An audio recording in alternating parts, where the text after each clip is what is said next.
আব্দুল্লাহ বিন মুবারক অনেক বড় বিখ্যাত একজন তাবী ছিলেন। আব্দুল্লাহ বিন মুবারক রাহমাতুল্লাহি আলাইহি অনেক বড় একজন মুহাদ্দিস। আল্লাহ তাআলা যেরকম ইলম দিয়েছিলেন, টাকা পয়সাও দিয়েছিলেন। আব্দুল্লাহ বিন মুবারক রাহমাতুল্লাহি আলাইহি হজ পালন করার জন্য তিনি রওনা হয়ে গেছে, চলে যাবে, একবারে রেডি হয়ে গেছে। আব্দুল্লাহ বিন মুবারকের একটা ছেলে ছিল, সেরকম ভাবে তার পাশের প্রতিবেশীর বাড়ির মধ্যে গিয়ে দিল, গোস্ত পাকাইতেছে। আব্দুল্লাহ বিন মুবারকের ছেলে তাদের কাছে গিয়ে গোস্ত চাইলো, কিন্তু পাশের প্রতিবেশী গোস্ত দিল না। বাচ্চাটা কাঁদতে কাঁদতে বাবার কাছে এসে বলছে, আব্বাজান, বাড়ির মধ্যে খাবার দাবার পাকানো হয় নাই, পাশের প্রতিবেশীর কাছে খাবার চাওয়ার জন্য গেলাম, গোস্ত পাকাইতেছে কিন্তু গোস্ত তো দিল না, বরঞ্চ সাত পর্যন্ত আমার সঙ্গে খারাপ ব্যবহার করে বাড়ি থেকে ঘাড় ধাক্কা দিয়ে আমাকে তারা বের করে দিয়েছে। আব্দুল্লাহ বিন মুবারক রাহমাতুল্লাহি আলাইহি সন্তানটাকে নিয়ে এবার পাশের প্রতিবেশীর কাছে চলে গেলেন। যাওয়ার পরে ডাক দিয়া বলে, ভাইজান, যদি আপনি খাবার নাই দেন, তারপরে আমার ছেলের সঙ্গে খারাপ ব্যবহার কেন করলেন? আমার ছেলেকে আপনি ঘাড় ধাক্কা দিয়া কেন বের করে দিলেন? খাবার দিবেন না তো ঠিক আছে, খারাপ ব্যবহার কি জন্য করলেন? পাশের প্রতিবেশী চোখের পানি ছেড়ে দিল, ডাক দিয়া বলতেছে, আব্দুল্লাহ বিন মুবারক, আল্লাহ পাক রব্বুল আলামিন আপনাকে যেমন জ্ঞান দান করেছে, আপনাকে আল্লাহ তাআলা সম্পদের মালিক বানিয়ে দিয়েছে, আপনি তো যাকাত খান না, ফিতরা খান না, আপনি তো এরকম ভাবে এইগুলি আপনি খান না। আমি আসলে গোস্ত পাকাইতেছি, এই গোস্ত আপনার সন্তানকে আমি এজন্য দেই নাই, কারণ কয়েকদিন থেকে আমার বাড়ির মধ্যে ঠিক মতো চুলার মধ্যে আগুন জ্বলতেছিল না, ঠিক মতো আমি খাবার দাবার পাচ্ছিলাম না। আমি যখন ওই জঙ্গলের মধ্যে গিয়েছিলাম, আসার পরে দেখলাম একটা মরা গরু পড়ে আছে, সন্তানগুলারও খাবার দাবারের কোনো ব্যবস্থা নাই। এই জন্য ওই মরা গরু থেকে গরুর গোস্ত, মরা গরুর গোস্ত কেটে এনে আমার সন্তানগুলাকে আমি খাওয়াইলাম। এটা তো আমাদের জন্য হালাল, কারণ মানুষের জীবন যায় যায় অবস্থা যখন হয়, এছাড়া মানুষের আর কোনো মাধ্যম হয় না, তখন জীবন বেঁচে থাকবে এই পরিমাণ পর্যন্ত খাওয়া যায়, সমস্যা নাই। মানুষ মরা গরুর গোস্ত আপনার সন্তানকে আমি কেমনে খাওয়াই? এই জন্য আপনার সন্তানকে আমি বারবার বুঝাইতেছিলাম, কিন্তু সন্তান যখন বুঝতেছিল না, এই জন্য আমি খারাপ ব্যবহার করতে বাধ্য হয়ে গেছি, আপনি আমাকে ক্ষমা করে দিবেন। আব্দুল্লাহ বিন মুবারক বলে, ভাই, তুমি আমার প্রতিবেশী, তোমার এত সমস্যা চলছে, তুমি কেন আমাকে এর আগে বলো নাই? আব্দুল্লাহ বিন মুবারক হজে যাওয়ার জন্য যত টাকা ছিল তিনি বলেন, আমি তো ফরজ হজ করেছি, এটা আমার জন্য নফল হজ ছিল, নফল হজ করা আমার দরকার নাই। হজের সব টাকাগুলা আব্দুল্লাহ বিন মুবারক তার পাশের প্রতিবেশীকে দিয়ে বলেন, ভাই, কিয়ামতের ময়দানে আল্লাহর কাছে তুমি কিন্তু আমার জন্য আল্লাহর আদালতে মামলা দায়ের করেন না। বলেন সুবহানাল্লাহ। এটাই হলো তাদের অবস্থা এমন। আমার ভাইয়েরা, দারিদ্রতা আসার 2 নম্বরের কারণ যেটা, ওয়ালা তাহাদুনা আলা তাআমিল মিসকিন, অভাব অনটনে যারা আছে, পাশের প্রতিবেশী যারা আছে, মিসকিন যারা আছে, এদের খাবারে অনুৎসাহিত হওয়া, খোঁজ খবর না নেওয়া, এগুলো যদি না নেন, নিজে বাঁচলে বাপের নাম, এরকম বুঝে যদি সব আমরা নিজেরাই ভোগ করতে থাকি, পাশের প্রতিবেশী যারা আছে, এতিম মিসকিন যারা আছে, এদের কোনো খোঁজ খবর না নেই, দারিদ্রতা চলে আসতে পারে। আরো কারণ আছে, আল্লাহ তাআলা আরো 2টা কারণ বলেছেন। সময় তো শেষ, ইনশাআল্লাহ আগামীতে আবার বলবো। আর যারা কাফের, যারা অমুসলিম, যারা বেঈমান, যারা মুনাফিক, এরা যখন সম্পদ পায় তখন আল্লাহ পাকের শুকর আদায় করে, আলহামদুলিল্লাহ, আল্লাহ পাক আমাকে অনেক মহব্বত করে, ভালোবাসে।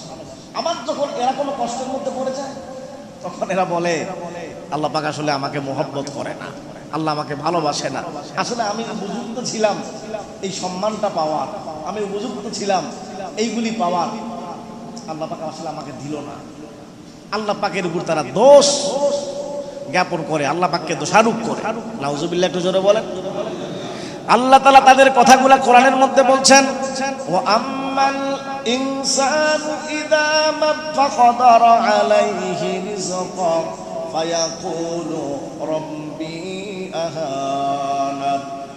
আল্লাহ রাব্বুল আলামিন বলেন, ইযা মাবতালাহু রাব্বুহু, আবার যখন মানুষকে আল্লাহ তাআলা পরীক্ষা করতে চান, কখনো সম্পদ দিয়া আল্লাহ তাআলা পরীক্ষা করেন, আবার কখনো ফাকাদারা আলাইহি রিজকা, আল্লাহ তাআলা তার রিজিকের সংকীর্ণতা দান করে দেন। যখন মানুষের সংকীর্ণতা চলে আসে, দারিদ্র চলে আসে, রিজিকের অভাব শুরু হয়ে যায়, বান্দারা তখন বলে ফায়াকুলু রাব্বি ইহানান, আমার রব আমাকে ইহানত করেছে, আমার রব আমাকে অসম্মানিত করেছে, আসলে আমি এটার উপযুক্ত ছিলাম কিন্তু আল্লাহ আমাকে দিল না। আল্লাহকে দোষারোপ করে একটু জোরে বলেন নাউযুবিল্লাহ। আল্লাহ তাআলা ডাক দিয়া বলে বান্দা আমি আল্লাহ তোমাকে যে রিজিকের অভাব দিয়ে দিলাম তুমি মনে করেছো তুমি এটার উপযুক্ত ছিলা, আমি আল্লাহ তাআলা তোমাকে রিজিকের সংকীর্ণতা দিয়া তোমাকে পরীক্ষা করতে চেয়েছিলাম, তুমি আমার পরীক্ষার মধ্যে উত্তীর্ণ হও নাই। আল্লাহ তাআলা বলে কাল্লা, এটা কখনোই হয় না যে তুমি উপযুক্ত ছিলা আর আমি তোমাকে দেই নাই, বিষয়টা কিন্তু এমন না, বরঞ্চ তোমার মধ্যে দারিদ্রতা চলে এসেছে, তোমার মধ্যে রিজিকের সংকীর্ণতা হয়েছে কয়েকটা কারণে।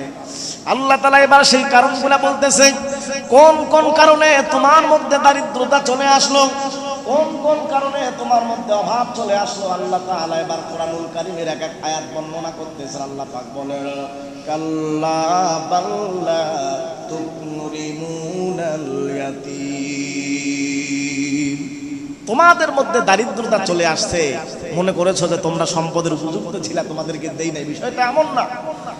তোমাদের মধ্যে দারিদ্রতা চলে আসছে এক নম্বর যে কারণ সেটা হলো লা তুকরিমুনাল ইয়াতীম, এতিমদেরকে তোমরা সম্মান করো না। জাহিলি যুগের অবস্থা ছিল এমন যে জাহিলি যুগে এতিমদেরকে সম্মান করা হতো, এতিমদেরকে তারা ভালোবাসতো না, মহব্বত করতো না। বড় ভাই সম্পদ রেখে মারা গেছে, সম্পদ তো এখন ছেলে পাবে, ভাই মারা গেছে ভাইয়ের সম্পদ, সব সম্পদ ছেলে এখন ছেলে পাবে। ওরা কি করত, এই এতিম ছেলে তাকে সম্পদ দিত না, না দিয়ে সবগুলি তারা নিজেই ভক্ষণ করত। আবু জেহেল ছিল এগুলার লিডার। আবু জেহেলের কাছে বিভিন্ন মানুষ এতিমের সম্পদ, বিভিন্ন টাকা পয়সা আবু জেহেলের কাছে তারা আমানত রাখত। এরকম একজন এতিমের ঘটনা। এতিম যখন আস্তে আস্তে আস্তে আস্তে বড় হয়ে গেল, এতিম যখন ওই আবু জেহেলের কাছে চলে আসলো, আসার পরে ডাক দিয়া বলে চাচা আমার বাবার কিছু টাকা আপনার কাছে রাখা ছিল, আমি এখন বড় হয়ে গেছি, আমার টাকা পয়সাগুলি এখন আপনি আমাকে দিয়ে দেন। আবু জেহেল সঙ্গে সঙ্গে অস্বীকার করলো যে না না, তোমার বাবা তোমার কোনো সম্পদ আমার কাছে রেখে যায় নাই। এতিম কি করলো, রাসূল করিম সাল্লাল্লাহু আলাইহি ওয়াসাল্লামের কাছে চলে গেল। যাওয়ার পরে বলে ইয়া রাসূলুল্লাহ মুহাম্মদ সাল্লাল্লাহু আলাইহি ওয়াসাল্লাম, আবু জেহেলের কাছে গেলাম, আমার বাবা আমার সম্পদ আবু জেহেলের কাছে আমানত রেখেছিল, কিন্তু আবু জেহেল তার এরকম টাকা পয়সা, আমার টাকা পয়সাগুলি সে আমাকে দিতেছে না। এই জন্য রাসূল আপনি যদি চান তাহলে আমার টাকা পয়সাগুলি একটু আমাকে রক্ষা করে দেন। রাসূল করিম সাল্লাল্লাহু আলাইহি ওয়াসাল্লাম এতিমটাকে নিয়ে আবু জেহেলের বাড়ির দিকে আস্তে আস্তে রওনা হয়ে গেল। আবু জেহেলের বাড়ির দিকে যখন রওনা হয়ে গেল, আবু জেহেলের বাড়ির মধ্যে ডাক দিয়া বলে চাচা আপনি বাড়িতে আছেন? বলে আছি। এই এতিমের সন্তানের টাকা পয়সা ওর বাবা নাকি আপনার কাছে আমানত রাখছে। বলে যে না না, কোনো আমানত রাখে নাই। রাসূল করিম সাল্লাল্লাহু আলাইহি ওয়াসাল্লাম যখন বাড়ির সামনের মধ্যে গেছে, রাসূল করিম সাল্লাল্লাহু আলাইহি ওয়াসাল্লামের চেহারার দিকে যখন আবু জেহেল তাকায়, তখন আর দেরি না করে সঙ্গে সঙ্গে বাড়ির ভেতরের মধ্যে ঢুকে এতিমের যত সম্পদ ছিল সব সম্পদগুলা তাকে বুঝায়া দেয়। জোরে বলি সুবহানাল্লাহ। আশপাশের মধ্যে কাফের বেঈমানরা যারা ছিল তারা বলে হায় হায়, এটা আবু জেহেল কি করলো? সব সময় মুহাম্মদকে মারার জন্য এত চিন্তা ভাবনা, এত ফিকির করে। আজকে দেখলাম আবু জেহেল মুহাম্মদকে এত ভয় করতেছে, কারণটা কি? মুহাম্মদ বলার সাথে সাথে সব টাকা পয়সা গুলো এনে দিল। আবু জেহেলের কাছে যাওয়ার পর ডাক দিয়া বলে আবু জেহেল তোমাকে আমরা নেতা মনে করতাম, কিন্তু আজকে তোমার ব্যবহারে আমরা খুব আশ্চর্যান্বিত হয়ে গেছি যে মুহাম্মদ কথা বলতে না বলতে এত ভয় পেয়ে গেছো, বাড়ির মধ্যে ঢুকে সব টাকা পয়সা সম্পদ যা ছিল সবগুলা তুমি এতিমের টাকা পয়সা এতিমকে বুঝাইয়া দিলা। আল্লাহ পাক রব্বুল আলামিন এর কথাগুলা কোরআনের মধ্যে বলেন, আরাআইতাল্লাযী ইউকাযযিবু বিদ্দীনি ফাযালিকাল্লাযী ইয়াদউল ইয়াতীম ওয়া লা ইয়াহুদ্দু আলা তাআমিল মিসকিন। আবু জেহেলের ব্যাপারে আল্লাহ পাক আয়াত নাযিল হয়েছে। আরাআইতাল্লাযী, আপনি কি দেখেছেন ওই ব্যক্তিকে? ইউকাযযিবু বিদ্দীন, যে কিয়ামতকে অস্বীকার করে। কিয়ামতকে অস্বীকার করে কারা? আল্লাহ তাদের পরিচয় দিতে গিয়ে বলেন আল্লাযী ফাযালিকাল্লাযী ইয়াদুল ইয়াতীম, এর ইয়াতীমকে গলা ধাক্কা দিয়ে বাড়ি থেকে বের করে দেয়। এতিমের সম্পদ তাদের কাছে আমানত থাকে, কিন্তু এতিমের সম্পদ এরা এতিমকে দিতে চায় না। এই জন্য আল্লাহ পাক কোরআনের আয়াত নাযিল করে রাসূল করিম সাল্লাল্লাহু আলাইহি সাল্লামকে জানিয়ে দিলেন। তো আবু জেহেলের কাছে কাফেররা জিজ্ঞাসা করলো যে আবু জেহেল কারণটা, মুহাম্মদ আসলো আর সব তুমি তাকে বুঝাইয়া দিলা, কেমন জানি ভয় করতেছি না। বলে আমি তাকায় দেখলাম, হায় মুহাম্মদ যা আসছে ও একা আসে নাই, ওর পাশের মধ্যে ডান পাশে একটা বাম পাশে একটা, কোন কোন বর্ণনার মধ্যে বাঘের কথা আছে, কোন কোন বর্ণনার মধ্যে সাপের কথা আছে, যে বড় বড় দুটো সাপ যেভাবে এরকম ভাবে ফেনা ধরে আছে আর জিহ্বা বের করে দিয়েছে, মনে হয় আমাকে ঘিরে ফেলবে। এইগুলা দেখে আমি ভয়ে দেরি করি নাই, সঙ্গে সঙ্গে সম্পদ আমি তাকে দিয়েছি। সুবহানাল্লাহ, একটু জোরে বলেন। এই জন্য আল্লাহ পাক কোরআনে কারীমের মধ্যে বলছেন যে তোমাদের মধ্যে রিজিকের সংকীর্ণতা আসে, এক নম্বর কারণ লা তুকরিমুনাল ইয়াতীম, তোমরা এতিমকে সম্মান করো না, এতিমকে ভালোবাসো। অনেক দেখবেন যে বড় ভাই মারা যায়, ছোট ভাই মারা যায়, ভাতিজার সম্পদ যা আছে, ছোট ভাইয়ের সম্পদ যেগুলো ছিল ভাতিজারাই পাবে।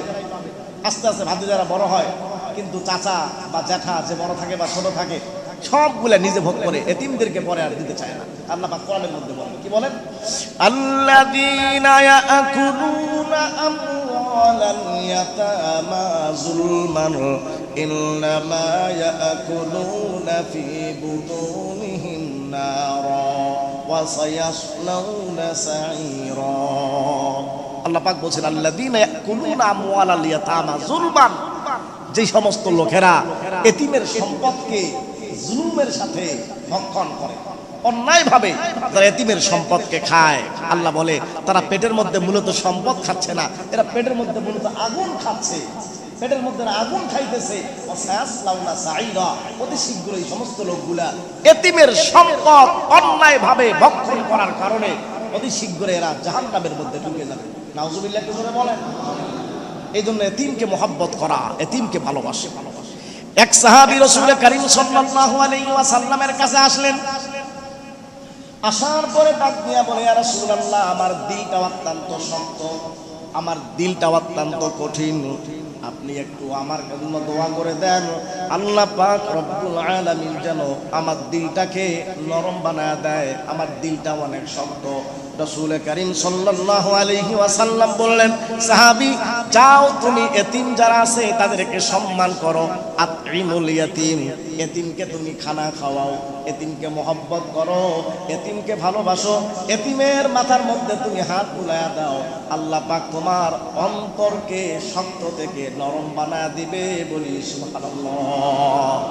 দেখবেন যেই সমস্ত লোকদের দিল শক্ত, এদের ব্যবহার অত্যন্ত চান্ডালের মতো, শক্ত ব্যবহার, রূঢ় ব্যবহার করে, মানুষের সাথে এমনি এমনি সামান্য বিষয় নিয়ে এরা খারাপ ব্যবহার করে, মানুষের সঙ্গে দুর্ব্যবহার করে সামান্য সামান্য বিষয় নিয়ে। এদের দিলগুলো অত্যন্ত শক্ত, এর প্রভাবটা বাহ্যিকভাবে প্রকাশ পায়। যাদের দিল শক্ত এদের ব্যবহারও অত্যন্ত শক্ত হয়, যাদের দিল নরম এদের বাহ্যিক ব্যবহারও অত্যন্ত নরম হয়। আমার রাসূল সাল্লাল্লাহু আলাইহি ওয়াসাল্লাম ছিলেন এত নরম দিলের মানুষ, এই জন্য রাসূল সাল্লাল্লাহু আলাইহি সাল্লামের ব্যবহারও ছিল এত নরম যে কাফের আসছে রাসূলকে মারার জন্য তরবারি উঠিয়েছে, রাসূলকে হত্যা করবে, রাসূল বললেন আল্লাহু আকবার, এক তাকবীর দিয়েছে, তরবারি পড়ে গেছে, রাসূল বললেন বলো তো এবার তোমাকে আমার হাত থেকে কে রক্ষা করবে? বলছে মুহাম্মদ, তুমি আমাকে রক্ষা করবা। মুহাম্মদ সাল্লাল্লাহু আলাইহি ওয়াসাল্লাম বললেন যে না না, আমি তোমাকে রক্ষা করব না, তোমাকে রক্ষা করবে তো আল্লাহ। যে কাফের রাসূলকে মারার জন্য আসলো তাকে রাসূল করিম সাল্লাল্লাহু আলাইহি ওয়াসাল্লাম এত নরম দিলের মানুষ তাকে ক্ষমা করে দিলেন। শেষ পর্যন্ত রাসূলের ব্যবহারে কাফের মুসলমান হলেন, ইসলামের ছায়াতলে চলে আসলেন। বলি সুবহানাল্লাহ।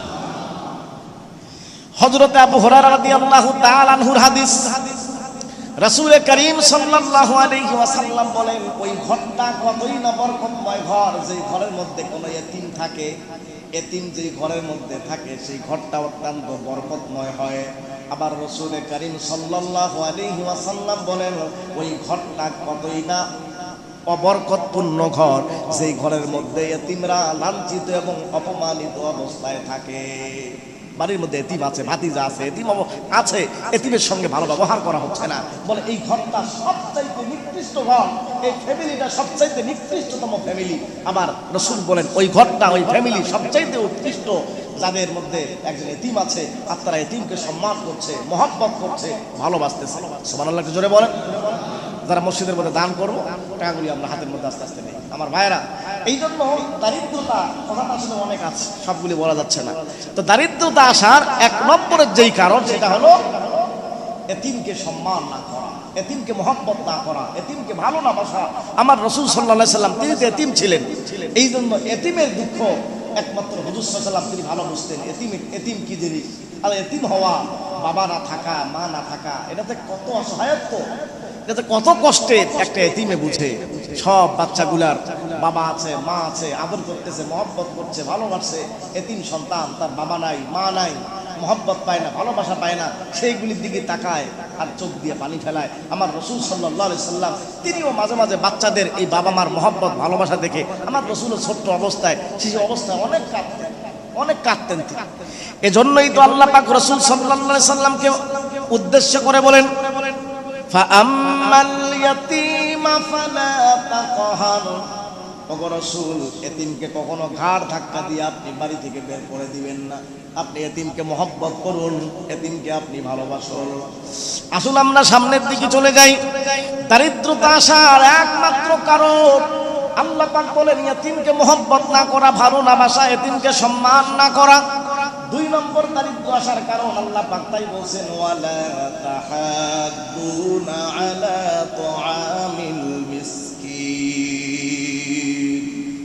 দারিদ্রতা আসার দুই নম্বরের কারণ মিসকিন যারা আছে, পাশের প্রতিবেশী দারিদ্র অবস্থায় আছে, তাদেরকে খাবার না খাওয়ানো এবং উৎসাহিত না করা। অনেক ব্যক্তি আছে নিজে তো দেয়ই না, অন্য নিজে না দেন, অন্যকে দেওয়ার জন্য উৎসাহিত করেন। আপনি দিতে পারছেন না, অন্যকে দেওয়ার জন্য উৎসাহিত করেন। আল্লাহ পাক বলেন, ওয়ালা তাহাদ্দুনা আলা তুআমিল মিসকিন।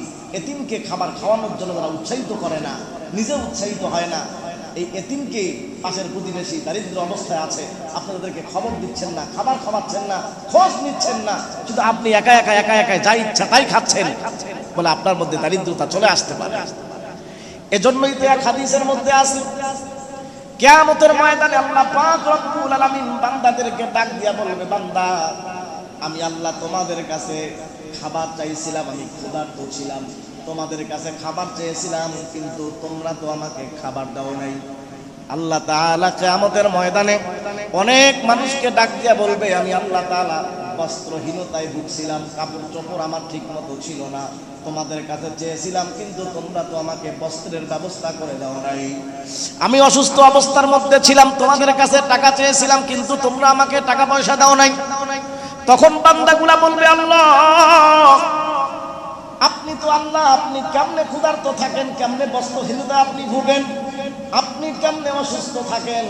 আল্লাহ তাআলা তখন ডাক দিয়া বলবে, বান্দারে, আমার বান্দা তোমার পাশের প্রতিবেশী, সে অভাব অবস্থায় ছিল, তোমার কাছে খাবার ছিল, তুমি ওই গরিবকে, ওই মিসকিনকে কেন খাবার খাওয়াও নাই?